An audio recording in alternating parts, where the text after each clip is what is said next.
1300 അങ്ങോട്ട് കൊടുക്കും പിള്ളേച്ചാ. അങ്ങോട്ട് കൊടുക്കും പിള്ളേച്ച, ഇങ്ങോട്ട് വേടാ. 5000 കൊടുക്കണോ 6000 കൊടുക്കണോന്ന് ഞാൻ തീരുമാനിച്ചോളാം.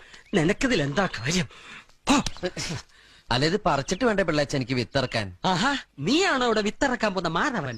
കാലത്തെ ആരാത് എന്നോട് പറഞ്ഞു? മുത്തുപട്ടർ ദേവേന്ദ്രന്റെ അച്ഛൻ. കൃഷി സ്വന്തം പേരിലാണോ അതോ നിന്റെ അമ്മൂമ്മയുടെ പേരിലോ? അല്ല, പട്ടാളക്കാരൻ പുരുഷന്റെ പേരിലാണല്ലോ നമ്മളന്ന് ധാരണയിലായത്. അതെ, ആ വിത്ത് ഇനി ഈ കണ്ടത്തിൽ ഇറങ്ങിയില്ല. അതെന്താ അങ്ങനെ? അതോ, അത് അപ്പം നീ അവിടെ വെച്ച് ആളെ കൂട്ടിയിരുന്നെങ്കിൽ ഞാൻ പെട്ടേനെ. ഇനിയിപ്പൊ നീ എന്ത് പറഞ്ഞാലും നമ്മുടെ ശത്രുത കൊണ്ട് നീ പറഞ്ഞുണ്ടാക്കിയതാണെന്നേ നാട്ടുകാർ കരുതൂ. ആ സാധു സ്ത്രീയെ കുറിച്ച് ഇനി ഇല്ലാത്തത് പറഞ്ഞാൽ നിനക്കാവും തട്ട് കിട്ടുക. ഇപ്പൊ കാര്യങ്ങളൊക്കെ വ്യക്തമായല്ലോ. പോ. അപ്പൊ എന്റെ വിത്ത് ഈ കണ്ടത്തിൽ ഇറങ്ങില്ല? ഇല്ല. വിത്തിറക്കാൻ അവൻ ആര്? വിത്ത് കാളയോ? മുതലാളി 50 രൂപ കൂട്ടി തരാം. 50 രൂപയുടെ കൂട്ടിത്താ, ഞാൻ എടുത്തോളാം. ആർക്ക് വേണം അവന്റെ 50 രൂപ? അതാ വായി നോക്കി കൊടുത്തേക്കാം. 1300 അങ്ങോട്ട് കൊടുക്കും പിള്ളേച്ചാ.